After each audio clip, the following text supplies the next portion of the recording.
C'est parti. Ok, donc bienvenue à nouveau à tous. Jonathan, du coup, qui n'a pas eu le temps de se présenter, et Karine, mais je pense que vous pourrez le faire juste après moi, il n'y a pas de problème. Comme ça, on saura un petit peu ce qu'on fait un peu tous. Donc aujourd'hui, on va parler de développer sa présence en ligne. Je suis Barbara de la Cruz et je suis présidente directrice générale de l'agence digitale Watt. Donc, on est une agence spécialisée dans la conception d'applications mobiles iOS, Android. On fait également pas mal de branding et des sites internet. Donc, je suis également, comme rôle, on vous l'a dit tout à l'heure, en étroite collaboration avec lui, dans un projet de formation, d'accompagnement en fait, des personnes justement dans le milieu du digital. Et puis aussi, je suis vice-présidente de Martinique Digital dans la commission développement de l'écosystème. Et c'est pourquoi on travaille sur l'annuaire de Martinique Digital et sur d'autres projets, notamment une cartographie, comme tu as dit, Asler, pour pouvoir justement clarifier toute la sphère du numérique en Martinique et puis permettre aux gens d'avoir accès facilement à de l'information sur ce sujet-là. Donc, Jonathan et Karine, si vous voulez vous présenter rapidement, comme ça, ensuite, on va un petit peu commencer.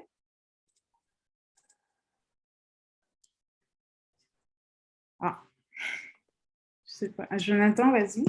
Bonsoir à tous. Donc, moi, c'est Jonathan, un passionné d'informatique. Je fréquente un petit peu le milieu depuis près de. Il y a eu 2 ans de Covid, donc on va dire depuis près de 3 ans. Et j'ai créé mon entreprise récemment dans le secteur des économies d'énergie. Et justement, je cherche à développer ma présence sur le net. Donc, du coup, j'ai vu le lien apparaître sur le groupe WhatsApp Founders Club. Et du coup, j'en ai profité pour me connecter. Super, très bien. D'accord, merci beaucoup, Jonathan. Karine, tu veux te présenter?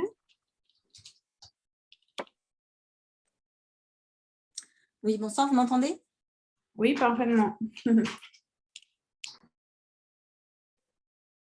Ok, je ne sais pas si vous me voyez. Alors,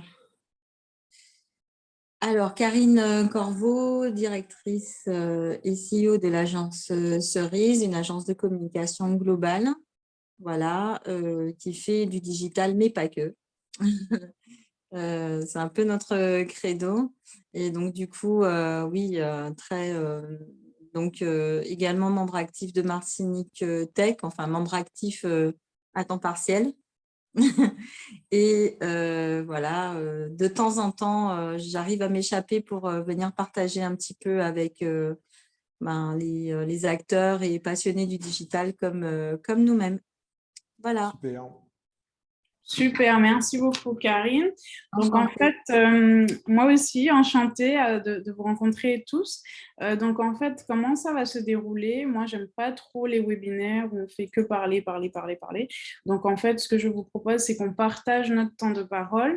Moi, je vais vous expliquer un certain nombre de choses et puis on va faire à peu près une demi-heure où je vais parler et entre cette demi-heure, on aura 5 minutes, 2 fois 5 minutes, où on pourra échanger et poser les questions sur ce qu'on aura vu. Alors, développer votre présence en ligne, qu'est-ce que c'est? Parce qu'en fait, c'est quand même une notion compliquée à comprendre. Quand on ne sait pas forcément ce que c'est, on se dit développer sa présence en ligne, qu'est-ce que ça veut dire?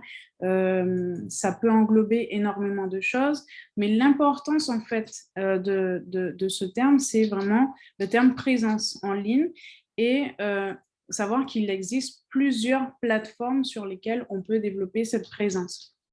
Alors, je ne maîtrise pas très bien. Ah oui, non, top, ça fait le changement. Donc, on va parler de 4 points principalement. Donc, les raisons de développer cette présence. Pourquoi, justement, on a besoin de développer cette présence. Les principales plateformes. Ensuite, on va parler du site Internet, qui est un outil indispensable pour justement développer cette présence en ligne, et des réseaux sociaux. Donc, jusqu'ici, je pense que pas mal d'entre vous connaissent toutes ces choses. Donc, quand on veut développer sa présence en ligne, il faut connaître une notion de funnel. Donc, le funnel, qu'est-ce que c'est? Donc, c'est un terme qui est anglais. Je pense que certains d'entre vous, surtout Karine, qui est dans le domaine, doit le connaître. D'ailleurs, si tu as des commentaires à rajouter, tu n'hésites pas. Donc, en fait, le funnel de vente est un terme pour désigner le parcours client. C'est le parcours que feront les gens avant de devenir vos clients. Donc, vous avez toute cette partie du haut, la partie où un utilisateur ou un visiteur va venir, il va... En fait, où il est en train de rechercher quelque chose et il ne vous connaît pas forcément. Là, vous allez capter son attention, donc en haut de ce tunnel, de ce funnel, et ensuite, vous allez lui faire faire tout un parcours.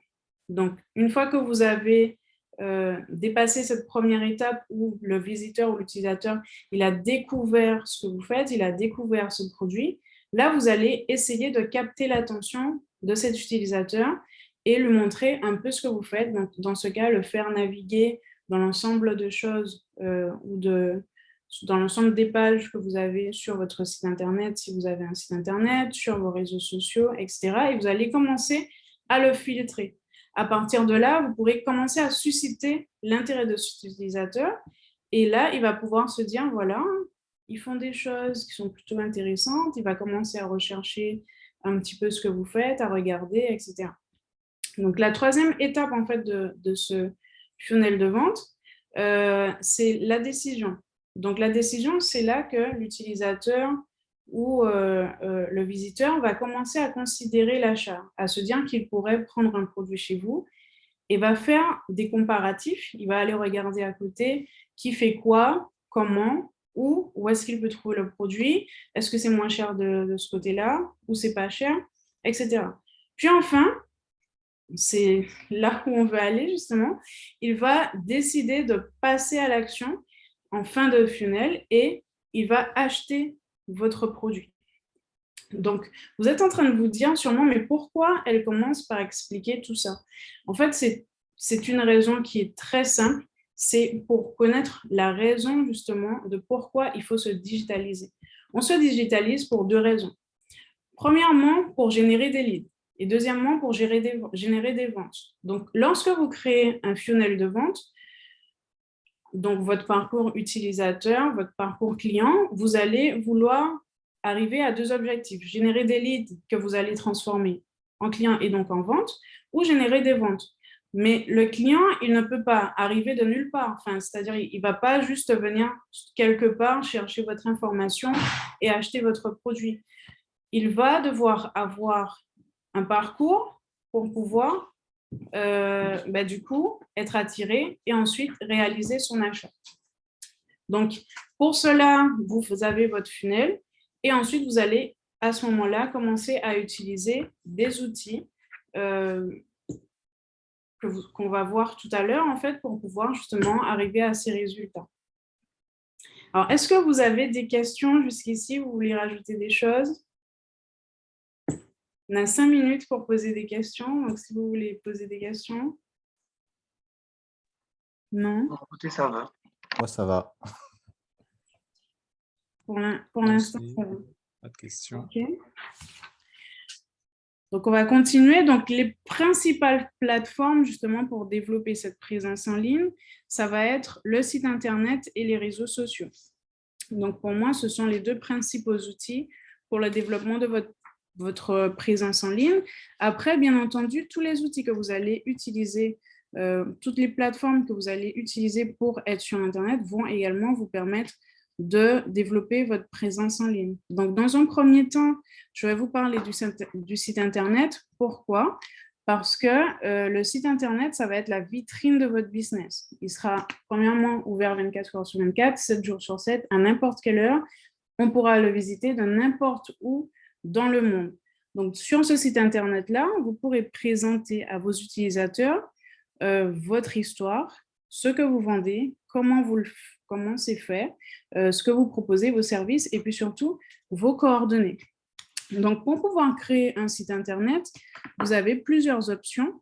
À ce moment-là, il faudra que vous réfléchissiez bien à quelle est la personne que vous visez, quel est le produit que vous proposez, Et ensuite, à partir de là, choisir la plateforme que vous allez utiliser pour...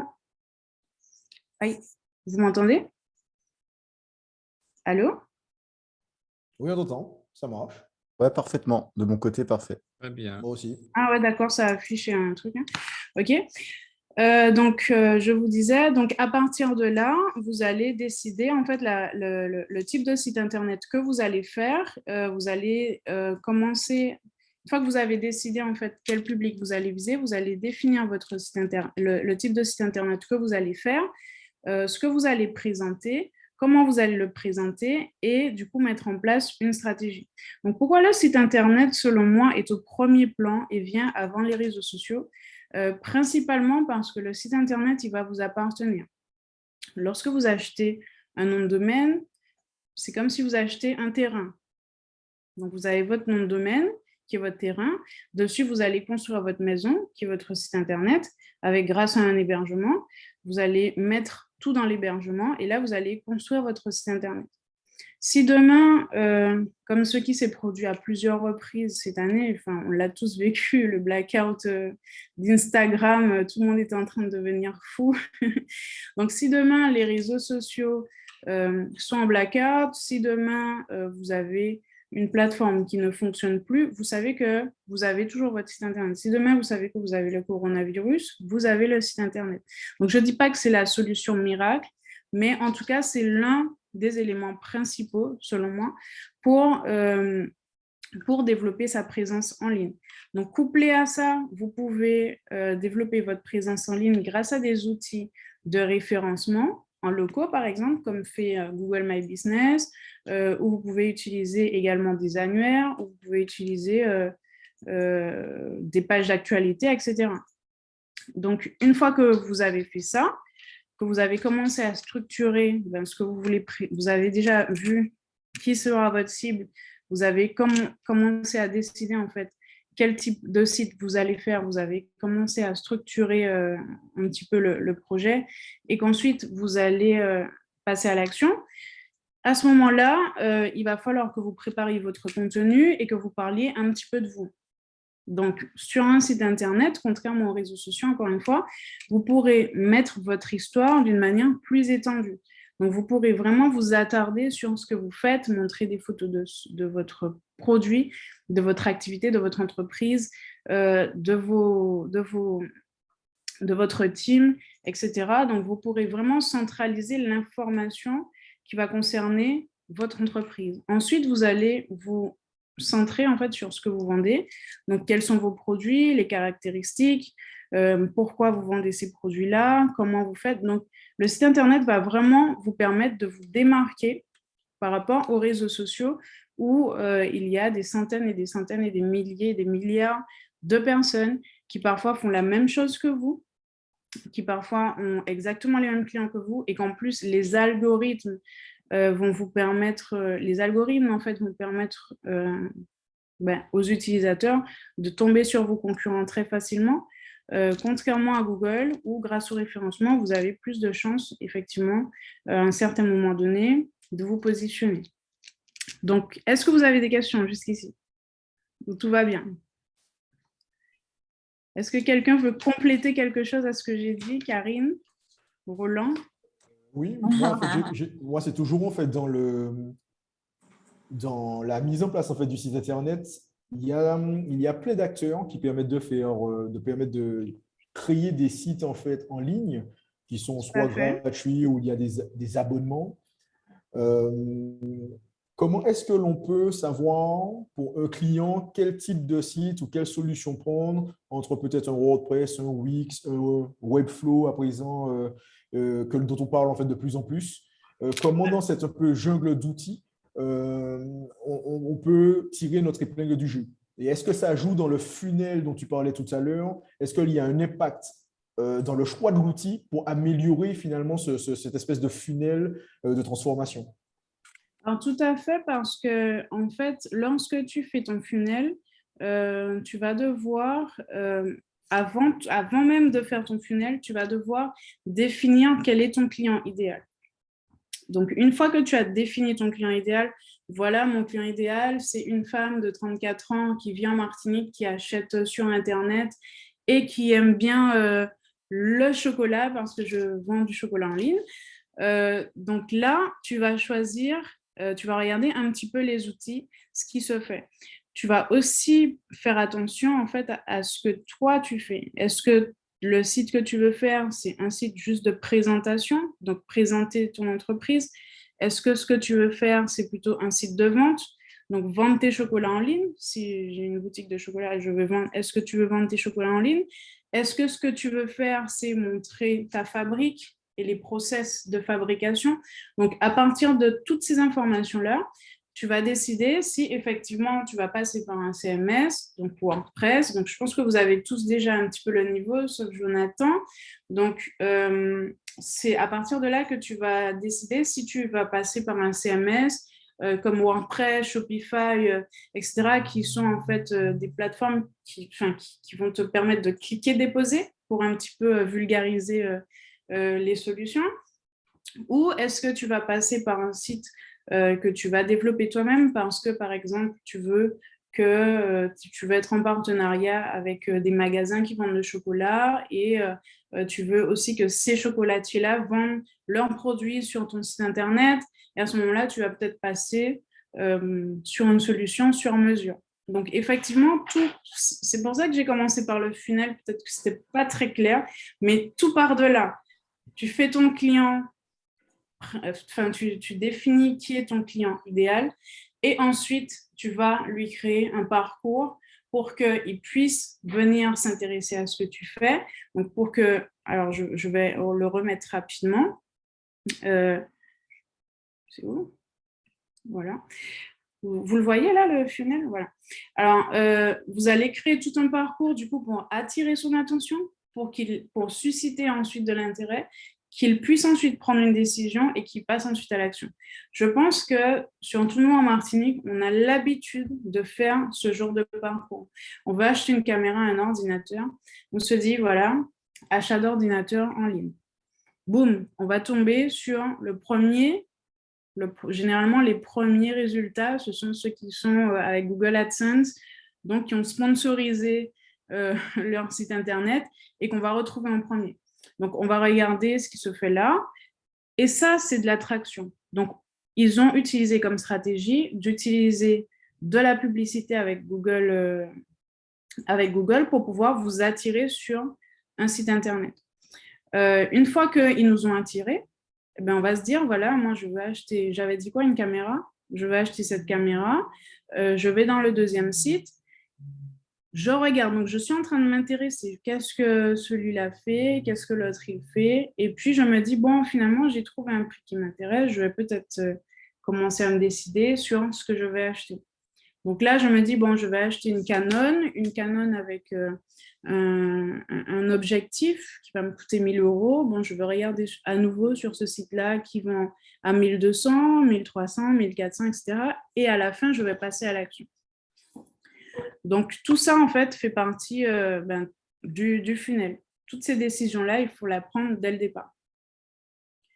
Donc, Karine, vous voulez rajouter quelque chose, je crois, non? Oui, en fait, je suis totalement en phase avec toi dans le sens où le site Internet, ce que tu disais, l'intérêt d'un site Internet par rapport aux réseaux sociaux, c'est vrai qu'on essaie d'expliquer aux clients que oui, c'est déjà une bonne base d'être présent sur les réseaux sociaux, sauf qu'un site Internet, c'est un espace de prise de parole qui est beaucoup plus large, qui vous appartient davantage, que vous pouvez organiser. Vous pouvez organiser également à votre image parce que l'architecture de Facebook, l'architecture d'Instagram, vous n'avez pas la main dessus, vous ne pouvez rien y changer. C'est pareil pour tout le monde. Un feed, ça se présente de la même façon. Donc, hormis des photos et des textes différents, vous n'avez pas trop la main sur la façon de vous présenter. Donc, voilà, effectivement. Et puis, je rajouterais évidemment que donc, c'est un outil qui est indispensable, qu'il faut faire évoluer régulièrement, à peu près tous les 3-5 ans. Et puis, justement, pour accompagner aussi les changements de la marque qui évolue, qui grandit, parfois qui disparaît aussi. Et voilà, et puis si ce n'est aussi que tout ça, peut-être qu'il faudra parler un petit peu aussi budget, parce que c'est vrai que je suis assez d'accord sur le fait que finalement le parcours client doit être un élément qu'on doit considérer très, très en amont pour savoir justement, parce que c'est en fonction du client. Parce que si dans ce parcours client, on se rend compte qu'il ne va pas du tout sur Internet ou il ne va pas du tout sur les réseaux sociaux, ça ne sert à rien de faire ça, hein, de créer des outils, puisqu'on ne va pas pouvoir les toucher là. Alors, Donc, est-ce qu'aujourd'hui, tu penses qu'il y a des personnes qui ne vont pas sur Internet et sur les réseaux sociaux? Alors C'est oui. un point très intéressant parce que c'est une Mm. question qui est assez souvent soulevée. Donc, est-ce que tu penses qu'aujourd'hui, il y a des personnes… Alors, je pense que oui, particulièrement ici, pour plusieurs raisons. Il y a des personnes qui ne vont pas sur Internet parce qu'elles ne peuvent pas le faire, parce qu'elles sont dans En plus, en ce moment, on est tous un petit peu impactés quand même par la qualité très dégradée du réseau, je pense. Hein. Toutes les personnes avec qui je discute, tout le monde se plaint du réseau. Donc, il y a des personnes qui, effectivement, n'ont pas accès à Internet, déjà tout bêtement. Et puis, j'ai l'impression, bon, ça n'est qu'une impression, mais d'après les échanges que j'ai, chez les personnes, chez des seniors comme chez les jeunes, que depuis le Covid, il y a une espèce de rejet. C'est-à-dire qu'on a envie été de tellement déconnexion. de déconnexion. J'ai l'impression qu'il y a un mouvement. Alors, ce n'est pas des gens qui vont se déconnecter totalement, mais qui vont prendre de la distance avec les réseaux sociaux. Je vois surtout ça beaucoup chez les quinquas, les quadras, les quinquas, qui ont été un petit peu obligés de se connecter, voire d'être hyper connectés de force pendant le confinement, ce qui n'est pas fini. Enfin, avec cette épidémie. Et du coup, il y a ce mouvement inverse un petit peu de déconnexion. Mais ça n'empêche que demain, ces personnes-là, en tout cas, bon, peut-être qu'elles reviendront. En tout cas, elles ont quand même utilisé ces outils. Elles savent quand même les utiliser. Et de temps en temps, elles viennent jeter un coup d'œil quand même. Voilà. Et puis Voilà. peut-être une troisième catégorie de personnes Oui, qui sont franchement anti, et peut-être qu'il y en a de plus en plus aussi, qui sont franchement anti-Internet. Surtout avec ce dont on nous parle, le métaverse, etc. Ça donne, c'est des annonces qui sont peut-être un petit peu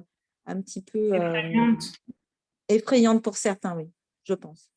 Oui, je suis d'accord avec toi. Et en fait, tu as soulevé un très bon point, c'est que justement, lorsqu'on pense à ce parcours à ce parcours client, on doit se dire qu'effectivement, il y aura des personnes qui seront réfractaires, qui vont être réfractaires à faire un parcours comme vous l'aurez décidé, à aller sur les réseaux sociaux. Et du coup, il faudra peut-être utiliser d'autres moyens comme les réseaux sociaux pour les attirer. Alors, ils vont être réfractaires, pas à Internet fort. Enfin, oui, ils peuvent être réfractaires à Internet, comme les seniors, par exemple. Malheureusement, ils peuvent pas. Ben, ils ne savent pas. Surtout en Martinique, où on est le plus vieux département de France. Donc, effectivement, ils peuvent être réfractaires, mais ils ne vont pas tous se dire, je ne vais pas sur Internet. Aujourd'hui, je suis sûre que votre grand-mère va sur WhatsApp, vos cousins vont sur WhatsApp, votre tonton, enfin, c'est sur 10 membres d'une famille, je pense qu'il y en aura peut-être un que vous allez ne pas retrouver sur WhatsApp, et WhatsApp, c'est un réseau social. Donc voilà pourquoi moi je mets les réseaux sociaux en deuxième catégorie lorsque vous voulez vous digitaliser. Premièrement parce que justement vous aurez plusieurs catégories de personnes à vouloir toucher. Vous aurez un budget. C'est très important ce que Karine a dit aussi.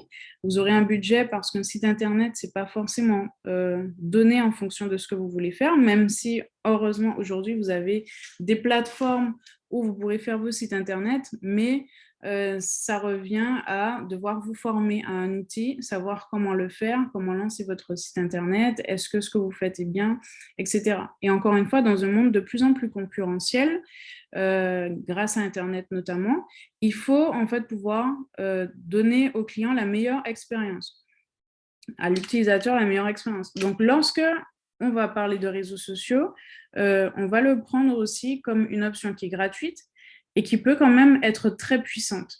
Même si vous allez avoir des contraintes où vous n'allez pas avoir de personnalisation aussi spécifique qu'un site Internet, vous pourrez quand même réussir à atteindre des résultats. Sur un site Internet, vous pourrez présenter, sur les réseaux sociaux, vous pourrez présenter une brève histoire de votre entreprise et vous pourrez décomposer cette histoire, donc tout le temps parler de quelque chose.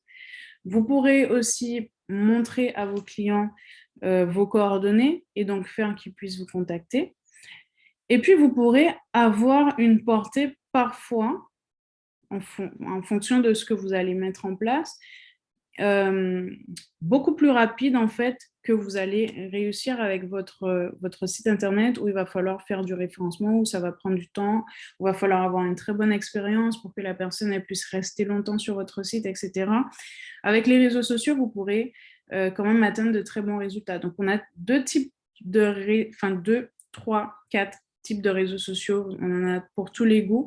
On a Facebook, qui au départ est une sorte de blog où vous allez avoir des modèles un peu plus newsletter, où vous pourrez poster du contenu photo, texte, vidéo. Là, vous pourrez montrer au quotidien ce que vous faites. On a ensuite Instagram, qui est plus comme un webzine où il faut avoir de très jolies photos pour donner des envies, susciter l'intérêt. On a LinkedIn, qui est un réseau professionnel qui se développe de plus en plus, notamment dans nos régions. Et puis ensuite, on a TikTok, qui est le challenger, le gars qui est en train de tout péter, parce que justement, ils ont innové sur leur façon d'utiliser les réseaux sociaux. Donc, comment on va décider quel type de réseau social on va utiliser? C'est encore une fois une histoire d'utilisateur, une histoire de quel est mon utilisateur idéal, quel est mon client idéal, qui sera mon client final. Donc, si par exemple, aujourd'hui, ce que vous vendez, c'est du chocolat, je garde le même exemple, comme ça, on va poursuivre avec ça. Donc, vous vendez du chocolat, vous avez une boutique de chocolat, vous vendez du chocolat avec du rhum, vous vendez des figures en chocolat, etc. Vous allez opter pour un réseau social comme Facebook, par exemple, parce que vous savez que vous avez une cible de 35 ans et plus, qui est déjà stable, qui a déjà un métier et qui est déjà un réseau social bien implanté. Ensuite, vous allez vendre des chocolats un peu plus innovants. Là, vous allez vous dire, avec des couleurs, avec des formes spécifiques, là, vous allez vous dire peut-être que Instagram peut être ma cible parce qu'on a des utilisateurs beaucoup plus jeunes qui vont entre 35 et qui vont entre 25 et 35 ans. Donc là, ça peut être une cible qui peut être intéressée par ça. En revanche, vous avez une start-up médicale, vous avez besoin d'avoir des grands groupes, vous avez besoin d'avoir, vous faites plutôt du B2B. Et là, vous allez opter pour LinkedIn comme réseau social de prédilection parce que vous savez que sur LinkedIn, vous avez tous les professionnels, vous avez toutes les entreprises qui y sont et vous pourrez plus facilement toucher votre cible. Ainsi de suite. TikTok, c'est le plus jeune, donc on trouve forcément beaucoup de jeunes. Ils font de la vidéo, ils font de la danse, donc je pense que vous connaissez tous TikTok. Pareil, en fonction de votre cible, vous allez décider quel réseau social vous allez choisir. Et si vous couplez les réseaux sociaux plus votre site internet, vous allez en fait faire un ensemble complet qui va permettre à votre client de vous trouver, peu importe la situation. Voilà. Donc, on passe un petit peu au conseil. Donc, il faut commencer et choisir un réseau à la fois, selon moi, si vous commencez par les réseaux sociaux. Il faut que vous soyez très régulier. Les réseaux sociaux, en fait, il ne suffit pas en fait de poster un jour ou deux comme vous pourriez le faire sur un site internet où la personne peut venir périodiquement chercher de l'information. Il faut que vous construisiez une identité de marque très forte. parce qu'il faut justement vous distinguer de la concurrence. Comme je vous l'ai dit au départ, vous pourrez être des millions, des milliards à être sur le même créneau. Et à ce moment-là, il va falloir pouvoir vous démarquer. Donc, c'est via votre identité de marque que vous allez pouvoir réussir à faire ça. Et puis, dernier petit conseil, évidemment, si vous n'y arrivez pas, il ne faut pas hésiter à investir chez un professionnel qui va vous accompagner et qui va vous aider justement dans toutes ces démarches-là. Donc, avant qu'on fasse les petites 5 minutes de questions, d'échanges, si vous voulez bien, je vais vous parler des idées de contenu que vous pouvez aussi mettre sur les réseaux sociaux qui peuvent vous aider à vous démarquer. Donc, vous avez notamment sur les réseaux sociaux 4 types de contenus que les gens utilisent beaucoup pour justement présenter leur société et créer de l'attraction. Donc, vous avez le contenu éducatif. Donc, on explique...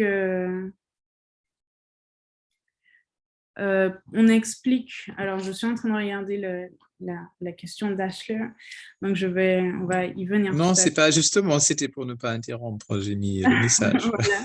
Pas Il n'y a pas de problème. Donc, on a 4 gros types de contenus qu'on va retrouver régulièrement sur les réseaux sociaux. Donc, c'est du contenu éducatif. Donc, je vais vous expliquer pourquoi je fais ce que je fais. Je vais vous expliquer comment on fait des sites Internet. Je vais vous expliquer comment on fait un cahier des charges. Et ça, c'est du contenu éducatif qu'on peut publier sur LinkedIn, sur Instagram, sur Facebook. Je pense que tout le monde en a déjà vu. Donc, ensuite, on a du contenu inspirant.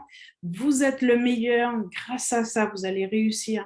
Lancez-vous aujourd'hui. Vous êtes le plus beau. Ça, c'est de l'inspiration. Et puis ensuite, on a ceux qui aiment plus montrer le backstage. Donc, comment on fait une maison, comment on fait pour faire un site Internet. Donc, je vous montre mon code. Je vous montre les erreurs à ne pas faire.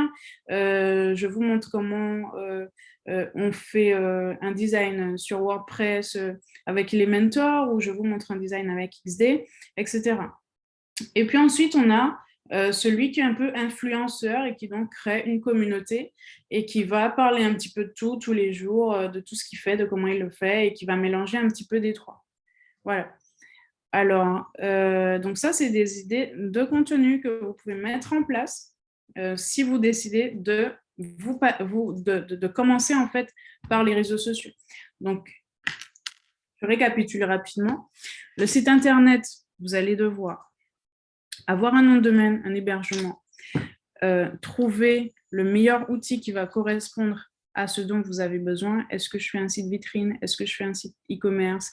Est-ce que je fais une marketplace, etc. Ensuite, les avantages d'avoir un site Internet, c'est que ça vous appartient. Si demain, il y a un crash, un blackout, un confinement, vous avez une présence en ligne. Vous pouvez développer votre identité de marque plus facilement sur votre site et vous démarquer par rapport aux autres. Voilà, principalement, ce sont les avantages. Les petits inconvénients, c'est que forcément, le site Internet va vous coûter plus cher. Il va prendre plus de temps à apprendre si vous voulez le faire seul. Et puis aussi, vous allez devoir investir plus de temps puisqu'il faut pouvoir le référencer si vous voulez obtenir des bons résultats. J'explique souvent à mes clients qu'avoir un site Internet, qui soit vitrine ou que ce soit une boutique en ligne, c'est comme être sur un bel emplacement dans une ville.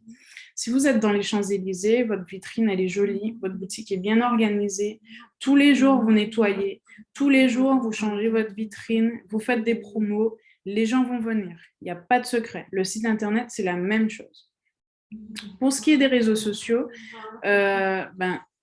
le premier avantage, c'est que ce sont des outils faciles et rapides à prendre en main, qui sont gratuits, que vous pouvez commencer à les utiliser sans avoir énormément de connaissances techniques, et puis qui vont vous permettre de poster des choses qui vont concerner votre entreprise et son quotidien rapidement, que ce soit des offres ou autres, et qui vont vous permettre de fédérer rapidement une communauté.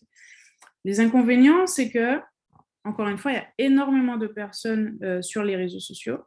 Il va falloir bien choisir votre réseau pour que vous puissiez générer des leads et que vous puissiez ensuite générer des ventes.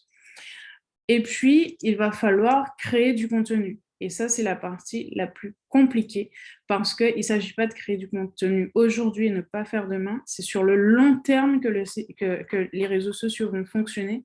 Donc, c'est sur le long terme qu'il va falloir créer vos contenus tout le temps, les améliorer, être au goût du jour. Et puis surtout, il y a énormément de concurrence. Donc maintenant, est-ce que vous avez des questions? Donc, Maximilien a dit plusieurs réseaux sociaux sont interconnectés, Twitter, Insta, Facebook. Il suffit de poster sur l'un pour diffuser aussi sur les autres et on peut intégrer ces flux dans un site Internet. Effectivement, aujourd'hui, les réseaux sociaux font de plus en plus d'efforts justement pour limiter vos efforts et vous interconnectent. Cependant, il y a des questions d'algorithme. Et ce n'est pas forcément ce qu'ils préfèrent lorsque vous faites des interconnexions et que vous dupliquez le contenu partout, que partout où vous allez, vous avez la même chose. C'est pour ça que chacun d'entre eux, même s'ils vous permettent de partager le contenu partout, chaque réseau social a son format, a sa manière de présenter l'information et à ses propres archétypes en fait, d'utilisateurs. Moi, je dis souvent que sur Twitter, il n'y a que des haters. Ne m'en tenez pas rigueur si vous adorez Twitter. Sur Instagram, il y a des gens qui veulent faire paraître la vie qu'ils n'ont pas. Sur Facebook, vous avez tout type d'entreprise. Et puis sur LinkedIn, on a les experts de tout. Donc en fait, chaque réseau social a son objectif, a sa clientèle, a son but en fait. Donc effectivement, on peut tout interconnecter. Ce n'est pas une mauvaise stratégie, mais ce n'est pas le plus recommandé parce que les réseaux sociaux, ils n'adorent pas spécialement ça. Donc, on peut intégrer ces flux dans un site Internet. Moi, je déconseille... moi, je n'aime pas du tout ça. Roland, je ne sais pas qu'est-ce que tu en penses, Karine aussi. Moi, je n'aime pas du tout, en fait, les clients qui postent du contenu sur les réseaux et qui le dupliquent sur le site parce que j'estime que ça n'a aucun intérêt, ça n'apporte pas de valeur spécialement au site Internet et ça n'aide pas forcément non plus au référencement. Voilà. Alors, je comprends les deux approches. Je suis un peu comme Maximilien parce qu'effectivement, on aime bien tout automatiser et un peu tout robotiser. Donc, on a créé un post de contenu, on le publie à un endroit et il y a des outils comme au-dessus, Zapier, qui en fait redispatchent sur l'ensemble en fait, des réseaux ce que l'on a en fait publié.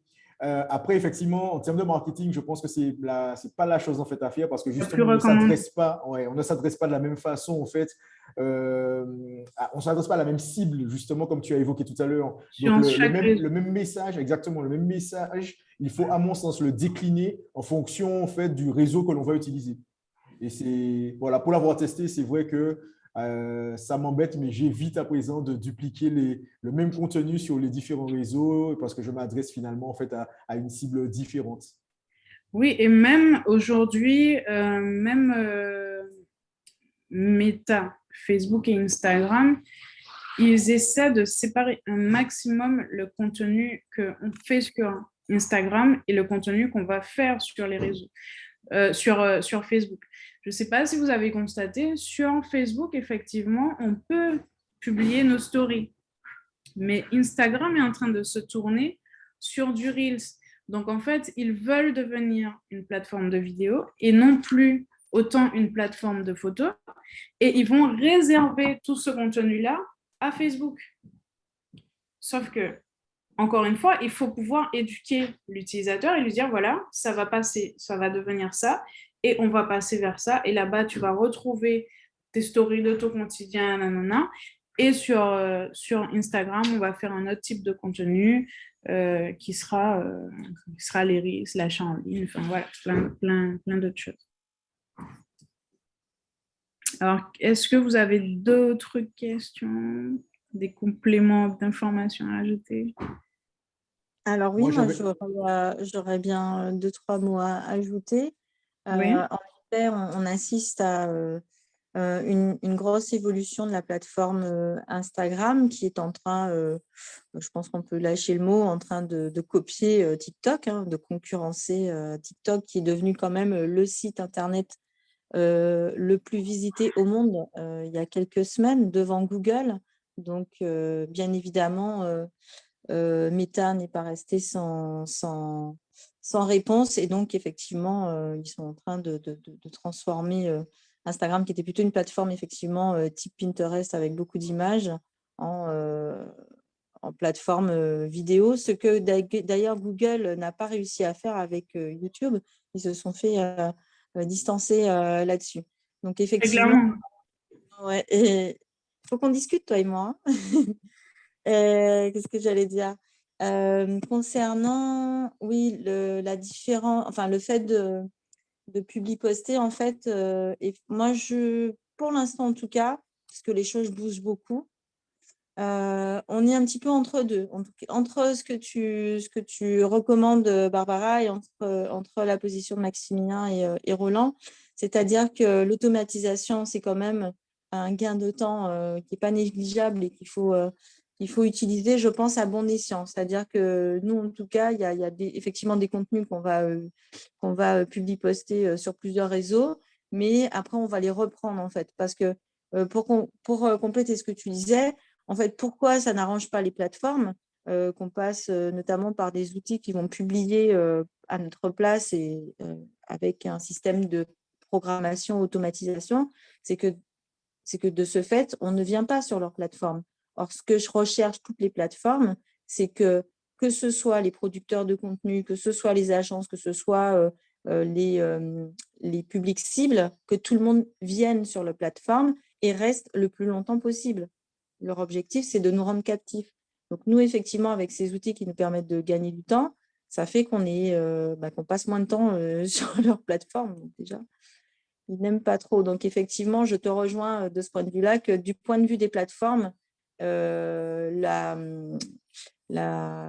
multipublication, le duplicate content, ça ne les arrange pas. Et ils vont tout faire pour nous obliger à passer le plus de temps possible sur leur plateforme et à venir sur chaque plateforme publier des contenus différents qui vont traiter, du coup, ce qu'il faut faire en termes de recos, c'est le même contenu, comme tu disais, le décliner de façon différente. Donc, version photo pour Facebook, version plutôt dynamique vidéo pour Insta, etc.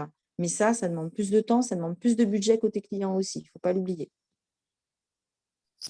Et j'ai une question côté budget. Est-ce que justement TikTok a le même principe que les autres? On peut booster en fait sa visibilité Ouais, sur TikTok? totalement. Oui. Totalement. Et franchement, TikTok, c'est la plateforme où il faut être en ce moment. C'est vrai que les clients aujourd'hui n'arrivent pas à s'identifier avec TikTok parce qu'il y a trop de jeunes. Pour l'instant, il y a énormément de jeunes, mais progressivement, selon moi, et je pense qu'il y a des chiffres pour le vérifier, il y a beaucoup de 35 à plus qui sont en train de bifurquer sur TikTok. Et donc, ça peut être une énorme opportunité pour justement générer des publicités et pouvoir générer des ventes. Parce qu'en fait, il ne faut pas oublier que tous les efforts de ce développement en ligne qu'on va faire, c'est de pouvoir, in fine, générer des ventes. Ça va être ça. Donc, tout ce qu'on va faire, que ce soit de développer une notoriété, faire de la publicité, faire les réseaux, sites internet, référencement, tout ça, on le fait dans l'objectif de générer des ventes. Donc, d'abord, on crée un lead, OK, et ensuite, on génère la vente. Et TikTok, en fait, aujourd'hui, vous permet d'avoir des budgets qui restent raisonnables. En plus, vous avez déjà un paquet d'influenceurs et eux-mêmes, ils rémunèrent les influenceurs tellement bien que c'est devenu un énorme business. Donc, même si aujourd'hui, vous vendez un produit en B2B, vous avez des chances de réussir sur TikTok. En créant, par exemple, du contenu d'éducation. De plus en plus, vous voyez des chefs de projet qui vous donnent 5 astuces pour réussir votre cahier des charges. 1, tac, tac, tac, avec une musique qui sonne bien. 2, vous faites ça, ça, ça.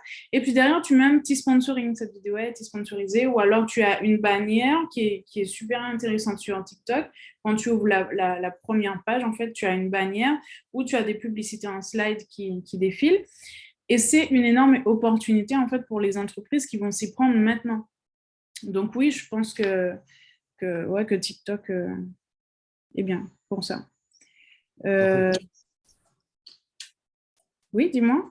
En fait, Non, je je lis disais la question de la question de Maximilien. Maximilien. Ok. Ça permet d'attirer à coût zéro sur la plateforme préférée des gens qu'on pourrait rater parce qu'ils ne vont pas a priori.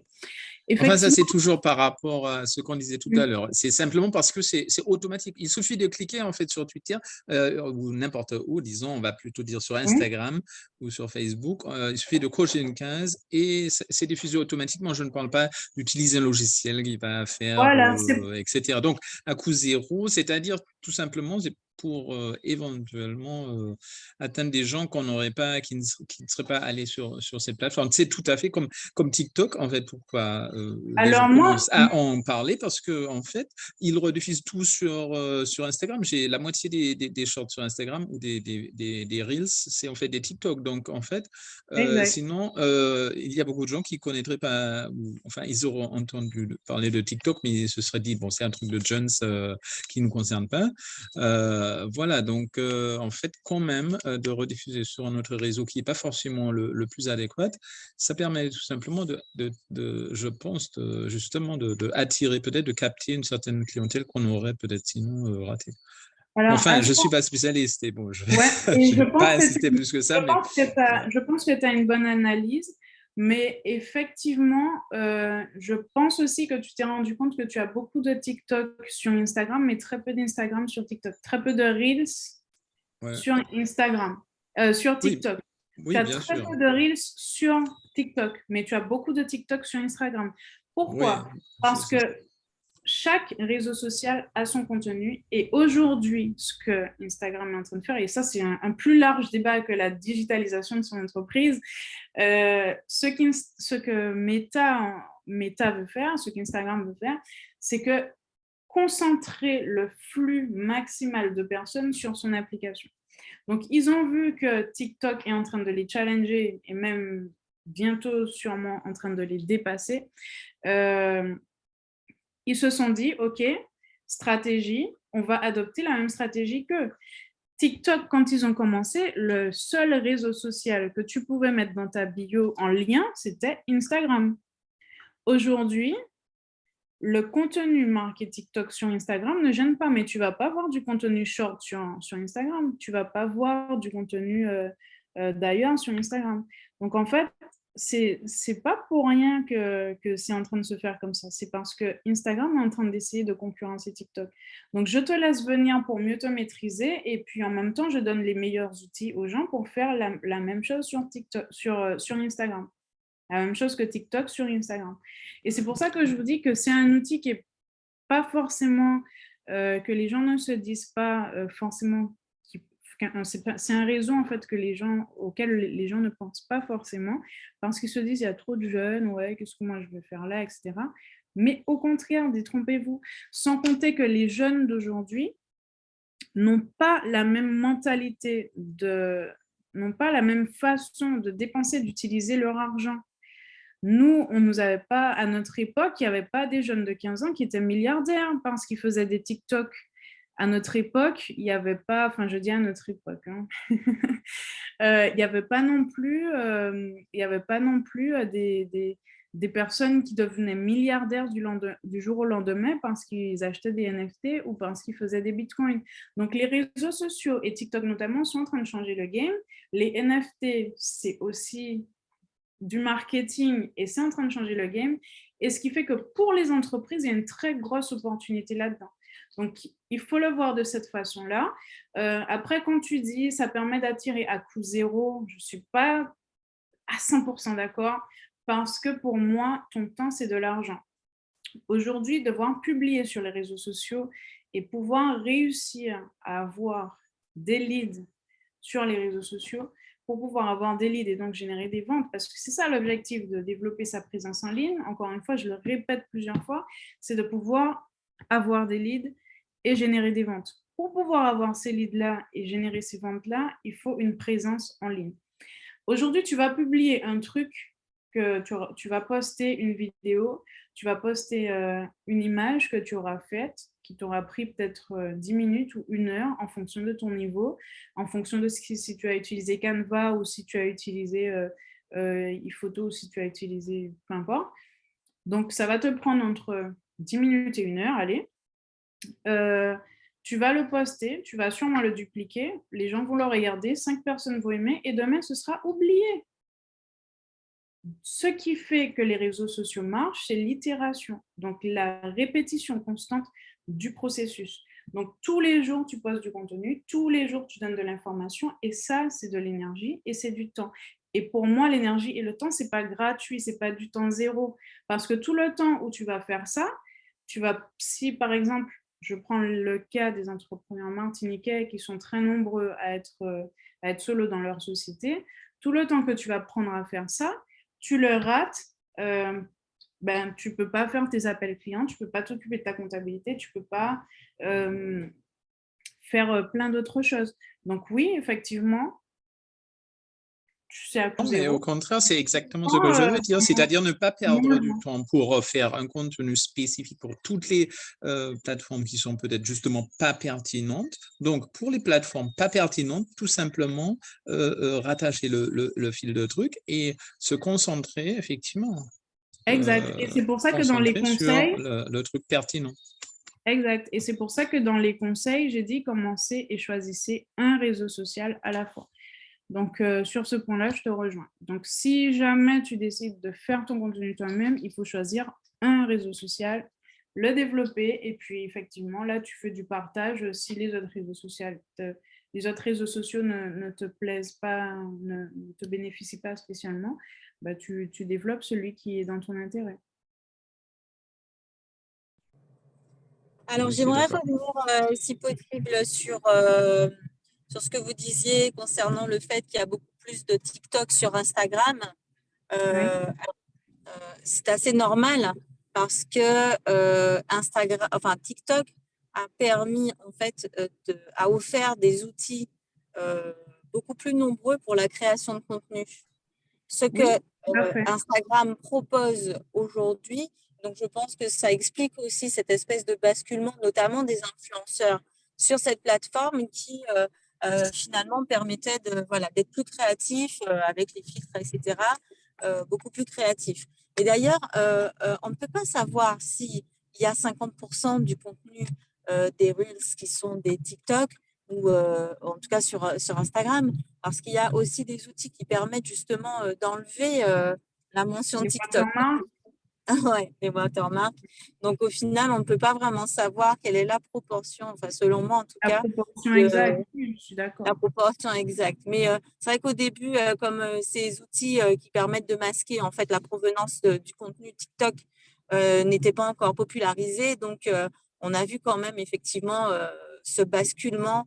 En tout cas, c'était très visible au niveau des influenceurs, je trouve, et qui ont adopté. Et puis bon, il y a l'effet un petit peu peut-être grégaire. Il y en a un ou deux qui sont allés sur TikTok, tout le monde y est allé, quoi. C'est clair. Mais par contre, je pense que ça va se tasser avec le temps, puisque maintenant,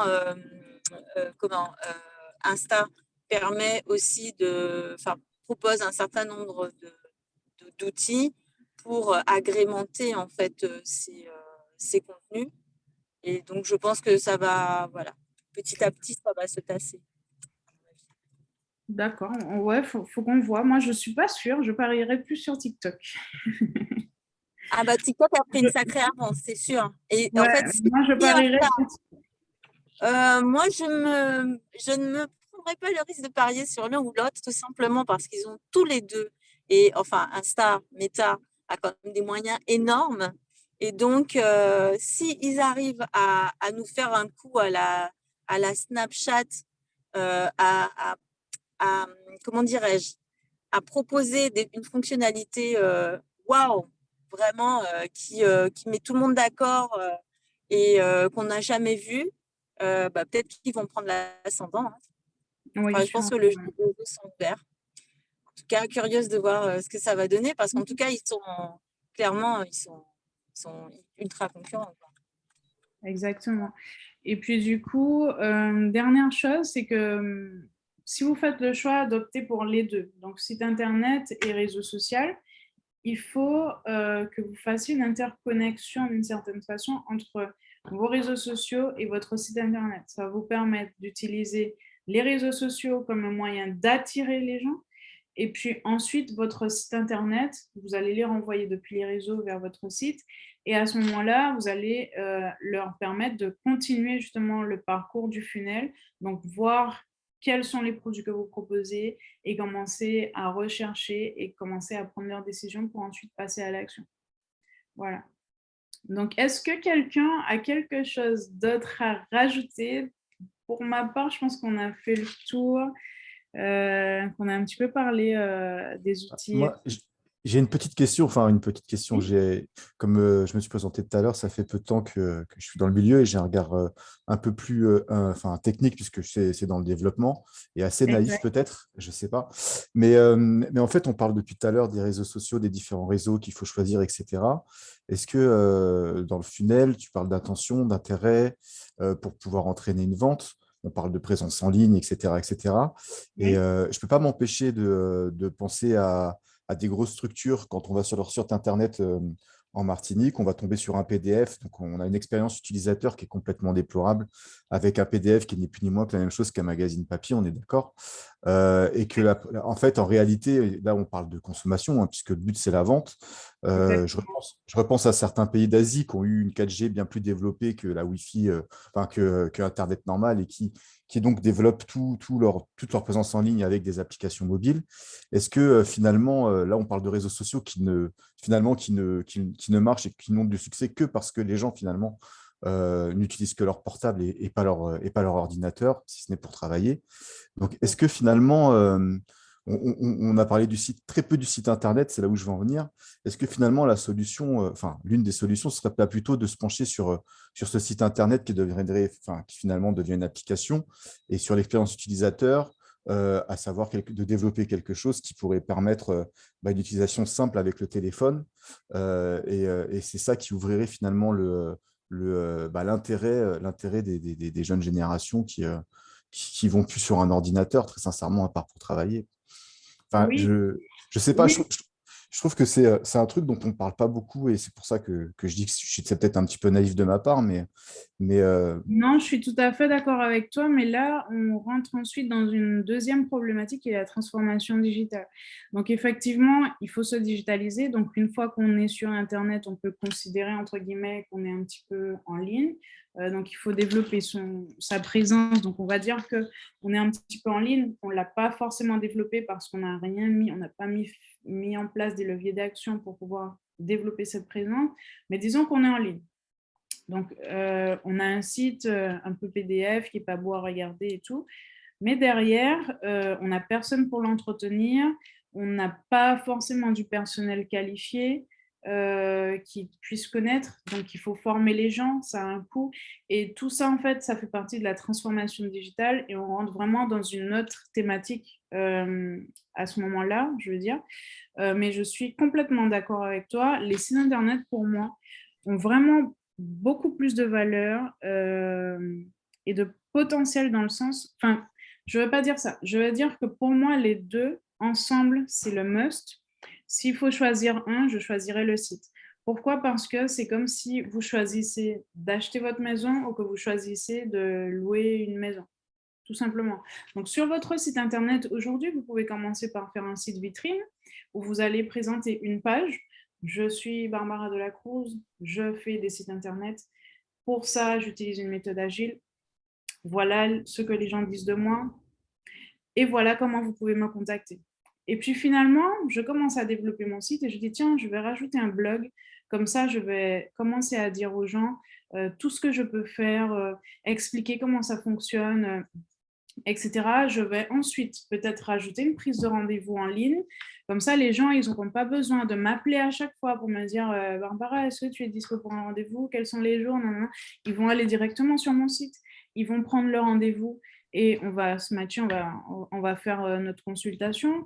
Et puis ensuite, je me dis, tiens, peut-être que ce serait bien que sur mon site internet, maintenant que je fais de la formation, je puisse proposer mes formations en ligne.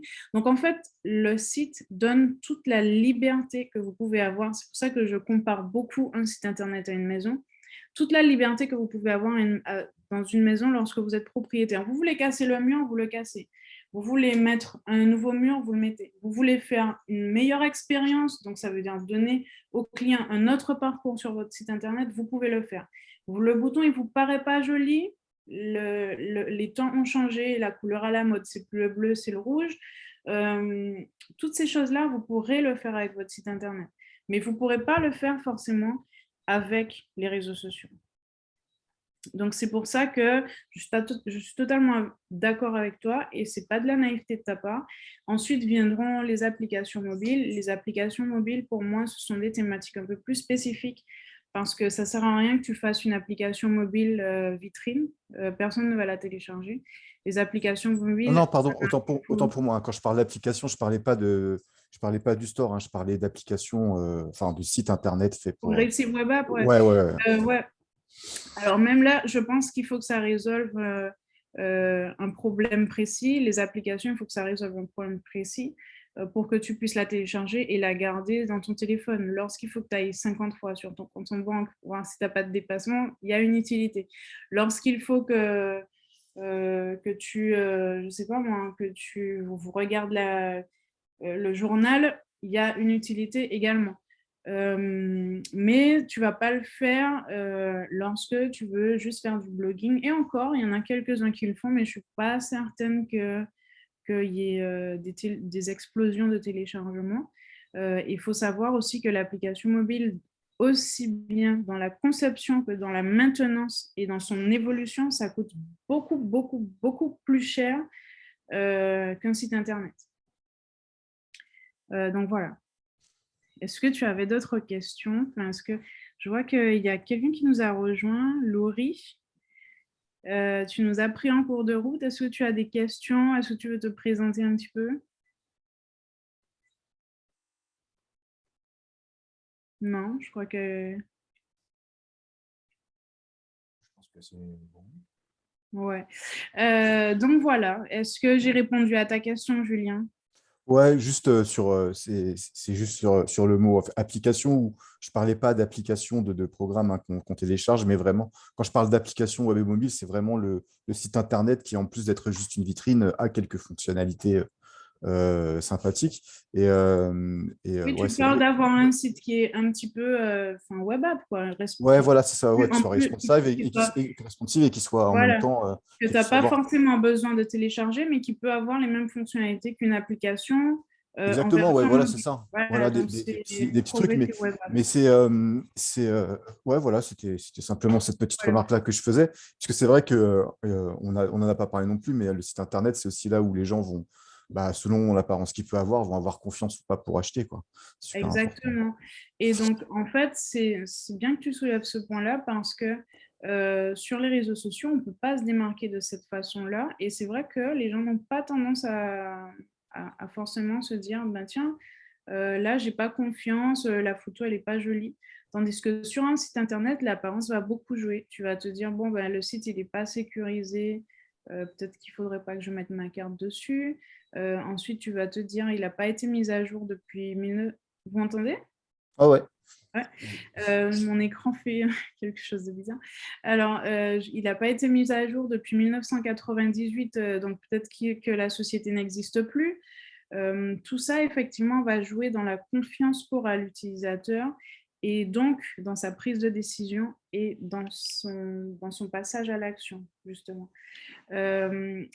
Aussi, ce que tu dis, les fonctionnalités qui peuvent se décliner, les progressive web apps, ce sont des sites en fait que tu peux effectivement convertir en fonction de la taille, quand ça devient, quand ça se met à la taille du mobile, tu peux effectivement modifier la forme du site et le faire devenir plus applicatif, plus intéressant et donner une autre expérience également à l'utilisateur. Et c'est quelque chose que tu ne peux pas non plus faire avec les réseaux sociaux. Ils sont responsive, ok, mais ça ne va pas changer l'expérience énormément. Voilà. Ok. Merci. Ouais. Donc, tous ces points-là, effectivement, pour le site Internet, c'est vrai que je ne me suis pas beaucoup étendue sur le site Internet parce que c'est très large, il y a beaucoup de choses à prendre en compte, peut-être que j'aurais dû, c'est que vous avez tout cet aspect sécurité. Donc, si votre site est sécurisé, la personne elle va acheter ou pas. Si vous avez un beau design, la personne elle va effectivement mieux comprendre, mieux s'orienter et avoir à ce moment-là une meilleure expérience, mieux trouver vos produits, mieux trouver ses produits, mieux trouver ce qu'elle recherche. Vous avez ensuite l'aspect service client qui se démocratise de plus en plus sur les sites internet. Donc, vous pouvez utiliser des chatbots, vous pouvez utiliser des chats avec des personnes, des services clients physiques derrière, qui vont répondre à vos clients lorsqu'ils ont des questions ou lorsque vous voyez qu'ils ont lorsque vous utilisez des outils comme Hotjar et que vous voyez qu'il se promène partout sur l'écran comme ça, mais qu'il ne prend pas, il ne sait pas où aller, il ne prend pas de décision, là, vous lancez le chatbot.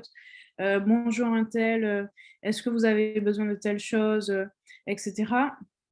Donc, à ce moment-là, ça aussi, ça fait partie de l'expérience et de ce qu'on peut offrir sur un site internet qu'on ne pourra pas forcément offrir, même si Facebook fait tout pour pouvoir l'offrir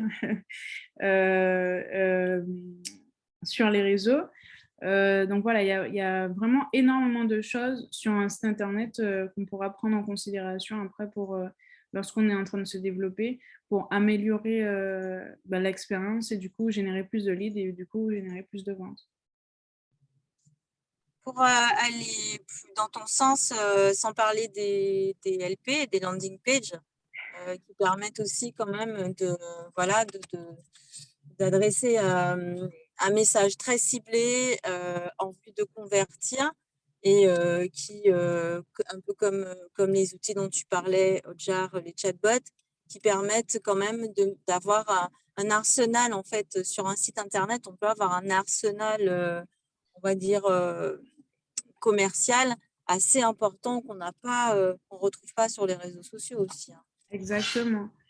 Et c'est vrai qu'on pourrait en parler franchement pendant des heures parce que en plus maintenant on a les solutions no-code et donc on peut mettre en place des stratégies avec des outils no-code qu'on peut connecter, automatiser et donc automatiser aussi ce parcours client, automatiser les réponses. Oui, encore une fois pour moi le site c'est la meilleure option. Donc voilà. Bon, alors, je suis désolée, mais là, je ne suis pas d'accord avec toi. Je ne suis pas d'accord avec toi parce que pour une... Je me disais, c'est bizarre que personne ne dise rien. Ça veut bon dire que tout le monde est OK. Je ne suis pas totalement d'accord parce que par rapport à ce que tu disais justement tout à l'heure, par rapport au parcours client, d'une part, par rapport aussi à la situation personnelle du porteur de projet. Alors, bien sûr, c'est mieux quand on veut lancer son business d'avoir quand même prévu un budget pour ça. C'est quand même mieux. Mais bon, surtout en ces temps compliqués, tout le monde n'a pas forcément un super budget dès le départ pour pouvoir mettre en place une communication optimale. Et, et pour justement, dans ces cas-là, commencer par les réseaux sociaux, c'est quand même le moyen de démarrer son activité, de lancer son business à moindre coût, il faut dire, même si évidemment il y a des coûts, hein, parce que pour avoir une belle communication sur les réseaux sociaux, au début, on le fait soi-même. Il faut quand même faire des photos, il faut quand même, comme tu disais, investir du temps. Le temps, c'est de l'argent. Donc, bien sûr que ça a un certain coût, mais pas forcément financier, monétaire. Et si l'offre est intéressante et si justement le porteur de projet arrive avec ses petits moyens au départ sur les réseaux sociaux qui lui coûtent presque rien, presque rien parce qu'il faut sponsoriser, mais bon, 20 balles, 30 balles, ça va encore. Et que cette personne arrive à développer sa marque, à promouvoir ses produits ou services et au final à convertir, à générer des leads et à vendre, derrière ça, elle va pouvoir finalement générer ce chiffre qui va lui permettre de développer son site internet. Mais il y a quand même des gens qui n'ont pas forcément le budget pour commencer par un site internet, non seulement le faire développer, mais surtout l'entretenir, le promouvoir. Donc voilà, là-dessus, je suis moyennement d'accord avec toi. Alors, c'est encore une histoire de... Je vais revenir avec mon exemple de la maison. Demain, tu achètes ton terrain, tu peux construire ta maison tout seul. Est-ce que ça va tenir lorsqu'il y aura un cyclone? Je ne suis pas sûre. Est-ce que ça va tenir lorsqu'il y a un tremblement de terre? Je ne sais pas. Mais dans tous les cas, tu pourras le faire. Et pareil, à moindre coût. Pas forcément gratuit, mais à moindre coût. Sur les réseaux sociaux, je ne suis pas non plus convaincue, sauf si tu as une idée de génie et que tu arrives à te démarquer très rapidement. Je ne suis pas non plus convaincue que dès ton premier trimestre en fait, d'utilisation, tu puisses arriver à un résultat sans sponsoring. Je sais pas, je pense que tu dois peut-être être un peu plus spécialiste que moi sur les réseaux sociaux, parce que c'est vrai que moi, ma spécialité, ça va être beaucoup plus les sites internet et les applications et les stratégies qu'on pourra mettre autour que les réseaux sociaux. Mais je ne suis pas convaincue que sans sponsoring, on puisse arriver à des résultats dès le départ non plus. Donc, en fait, comme je disais tout à l'heure, dans le meilleur des mondes, il faut sponsoriser. Mais honnêtement, on peut quand même aller chercher de la visibilité. On peut être visible sur les réseaux sociaux, je pense surtout à Meta et Insta, avec un budget publicitaire pas tellement élevé, honnêtement. D'accord. Alors, comme je disais, dans le meilleur des mondes, faire les deux. Dans le monde un peu moyen, ben, on commence par les réseaux, ensuite on fait le site et puis voilà, on arrivera de toutes les façons à obtenir des résultats. Et puis aussi, il y a tous les outils Google dont on n'a pas parlé forcément, mais comme Google My Business, on a aussi WhatsApp qui est un très très bon moyen, surtout en Martinique, enfin je pense aux Antilles, au Brésil, en Afrique. Et même en Chine, ils ont WeChat et je pense que ça fonctionne beaucoup plus fort que Facebook et tout le reste. Et en fait, ces réseaux de chat-là, ils peuvent aussi vous permettre, d'atteindre une certaine clientèle, de fédérer une communauté et mettre en place des stratégies et pouvoir grossir aussi vos leads, générer vos leads. Avec WhatsApp, par exemple, vous pouvez faire du service client. Donc, par exemple, et ça, c'est développer sa présence en ligne, hein, l'air de rien. Donc, vous avez un commerce physique, la personne vient dans votre commerce. À chaque fois qu'une personne vient, vous l'ajoutez sur votre WhatsApp. Sur WhatsApp, maintenant, vous avez la possibilité de montrer votre catalogue, vous avez la possibilité de faire des stories, vous avez la possibilité de faire payer les gens sur WhatsApp, mettre des liens vers votre site internet. Vous avez toutes ces possibilités-là avec WhatsApp Business. Donc, à chaque fois qu'un client vient chez vous, admettons que vous n'avez pas forcément les moyens de faire un site, vous y connaissez pas forcément en réseaux sociaux, et puis vous faites un réseau, vous faites un espèce de... Ouais, vous faites un espèce de support client incroyable sur WhatsApp. Non seulement vous allez collecter le numéro de téléphone, le nom de la personne, et ça, c'est de l'or, parce que ça veut dire que derrière, vous pourrez lui dire « Hé Julien, hé Jonathan et Karine, voilà l'offre qu'on a. Et vous pouvez aussi leur envoyer des stories qu'ils vont voir, parce qu'on fait tout ça. Le soir, on regarde des statuts ou la journée quand on a le temps. Donc, WhatsApp, c'est aussi un outil super puissant pour développer sa présence en ligne. Et ce n'est pas forcément plus cher que les réseaux sociaux. Au contraire, je pense que c'est l'outil le plus gratuit de tous. Et en même temps, l'outil qui peut être le plus sécure entre les réseaux sociaux et le site internet, parce que vous collectez la donnée même de vos clients. C'est-à-dire que demain, s'il y a un crash méta et que vous avez fait une sauvegarde de votre WhatsApp sur un cloud avec toutes les données, ben vous n'avez aucun problème, parce que vous savez tous les numéros de vos clients, tous les noms de vos clients, et vous vous en foutez que Facebook il est crashé, que TikTok est crashé, et vous savez que demain, votre business il repart parce que vous avez Karine, Jonathan, Julien, vous avez leur numéro de téléphone, vous leur dites hey, on lance une promo, nanana. Donc, le sponsoring dans le sens mettre un budget publicitaire, Alors, vous parlez de sponsoring pour une entreprise dans le B2B. Celui-ci prendrait quelle forme? Alors, quand on parle de sponsoring, c'est de mettre du budget dans une publicité. C'est exactement ce qu'a dit Roland, pour donner plus de visibilité à un article posté sur un réseau social. Donc, c'est-à-dire que, par exemple, tu vas poster une photo. Dans le B2B, tu vas poster une photo. Qu'est-ce que tu fais, Jonathan? C'est quoi ton activité? Tu m'as dit des réseaux électriques, c'est ça?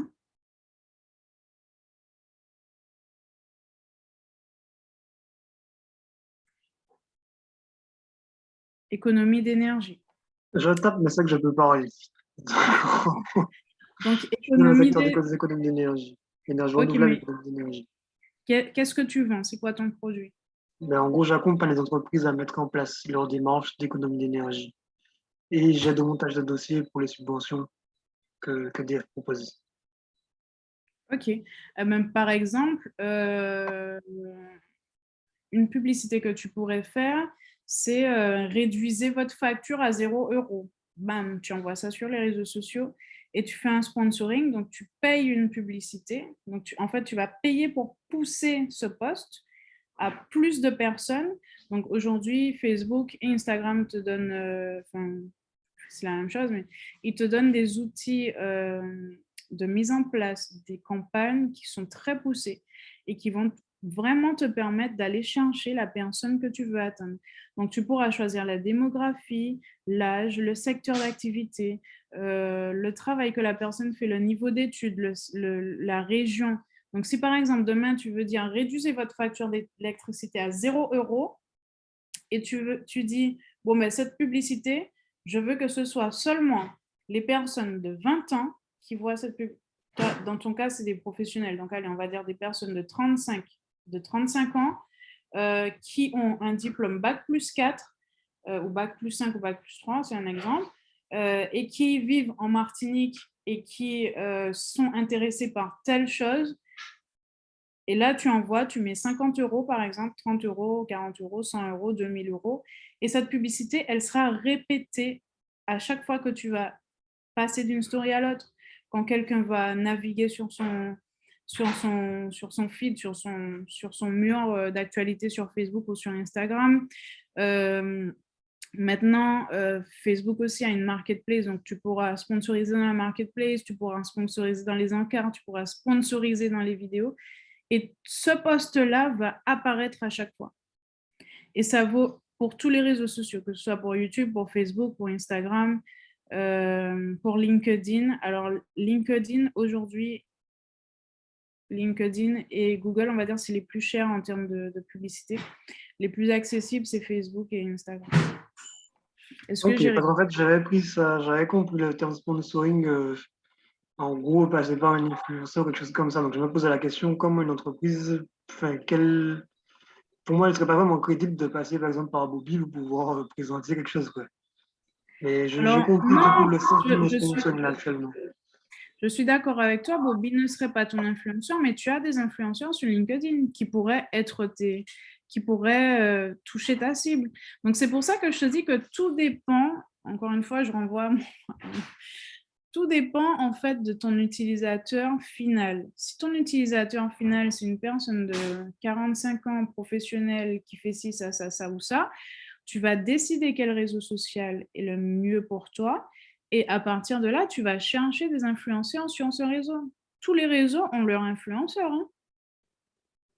Donc, tu as des influenceurs sur LinkedIn, tu as des influenceurs sur Instagram, sur Facebook, sur TikTok, et chacun pourra te proposer une prestation, effectivement, de sponsoring. On appelle ça des campagnes d'influence, mais en gros, c'est pareil, tu payes pour qu'ils diffusent ta publicité. Donc, ils vont dire aux gens, voilà, les produits de Jonathan, grâce à ça, regardez ma facture d'énergie, j'ai payé 0 €, 0 €, il faut que vous alliez chez lui. Ça, c'est quelque chose que tu pourrais voir, par exemple, sur Instagram. Et je pense que peut-être ça peut avoir du potentiel. Il faudra que tu t'adresses effectivement à des agences spécialisées en réseaux sociaux pour qu'elles t'accompagnent. Ou alors, tu peux aller sur LinkedIn, quelqu'un qui va te faire un post quelles sont les 50 raisons pour pour faire une économie d'énergie ou comment faire un sondage, peu importe. Tu as des influenceurs dans tous les réseaux. C'est vrai que j'ai parlé de Bobby, mais après, j'ai eu des images, des flashs. C'est vrai que Bobby a fait pas mal de pubs dans différents secteurs et c'est vrai que c'est pas forcément. Ouais, je sais que ma remarque était très rapide et pas forcément réfléchie, mais c'est vrai, j'entends bien tout ce que tu dis. Merci pour ce Ouais. info.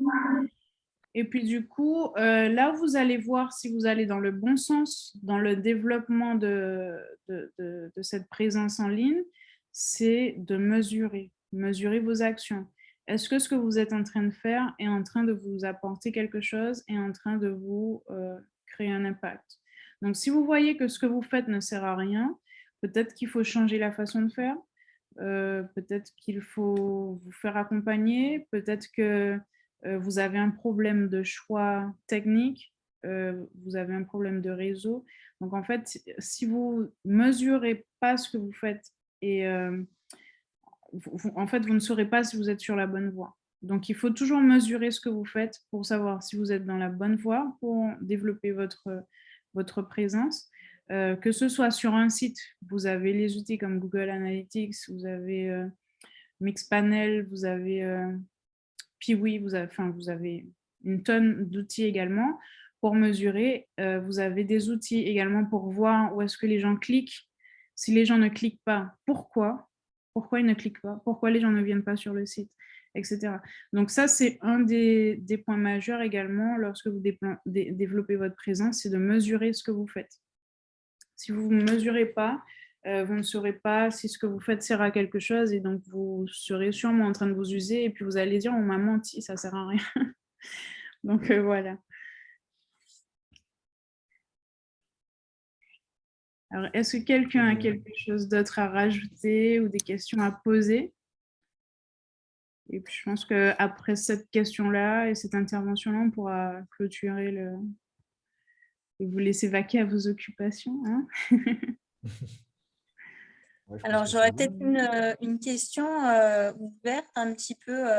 Qu'est-ce que vous pensez les uns et les autres de la techno AMP, enfin de voilà, de l'AMP? Est-ce que ça va, selon vous, vraiment apporter quelque chose ou voilà, est-ce que ça aura un effet de mode comme beaucoup d'autres choses? Donc, quand tu parles de AMP, est-ce que tu peux me dire l'accélération des pages mobiles, c'est ça? Exact.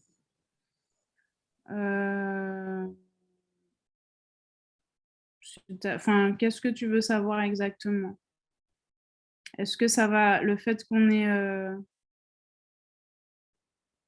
En tout cas, c'est déjà le cas. Google, dans son algo, en fait, favorise les sites qui s'affichent rapidement.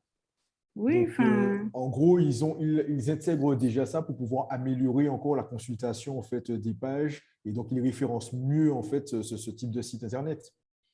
Donc, Oui. Mais je pense qu'elle a oui, une question plus pointue derrière ça que j'essaie de d'accord, ok. comprendre. Est-ce que c'est le cas ou pas? Parce que effectivement, oui, la vitesse des sites, c'est quelque chose qu'il faut prendre en Oui, compte. désolée, c'est vrai que je reviens sur une discussion qu'on a eue un petit peu plus tôt quand on parlait justement de sites de web app, un site, une appli, etc. Mais bon, j'étais au volant à ce moment-là, je ne pouvais pas la placer. Ah ouais, d'accord. Mais Oui, effectivement, voilà, la vitesse... la remarque, ouais. Sur tout ce qui peut permettre justement de pouvoir finalement rendre les sites internet encore plus peut-être plus performant. performants, oui, plus ergonomiques, plus comment dire ça, qu'on sorte en fait qu'on sorte vraiment de cette dichotomie entre le site et l'appli, quoi. Est-ce qu'on aura une unification de tout? C'est ça? Est-ce qu'on aura, pardon, j'ai pas entendu. Une unification des sites et des applis, c'est ça? Enfin, Oui, qu'on n'aura plus d'applications et que des sites. qui s'adaptent ou qui sont Progressive Web App, c'est ça? Par exemple, oui. Je pense qu'on va plutôt aller sur de l'application que sur du site. Aujourd'hui, on est en train de construire le Web.3. Roland sait que c'est un truc qui est en train de me passionner parce que je suis très geek dans mon genre. Donc, en fait, le Web.3, c'est l'Internet décentralisé. Et dans ce Web.3, on aura des applications construites grâce à la blockchain. Et du coup, on n'aura plus besoin de store pour télécharger des applications sur les téléphones portables. Donc, en quelque sorte, on va se débarrasser de ce besoin d'avoir un store et d'être sur peut-être Android et sur Apple et pour pouvoir avoir une application. Mais en tout cas, je ne dirais pas qu'on va aller sur du site qui va faire app, mais on va aller vraiment sur de l'application. Et puis, les sites vont continuer à exister, mais ça va être surtout pour de l'information. Voilà.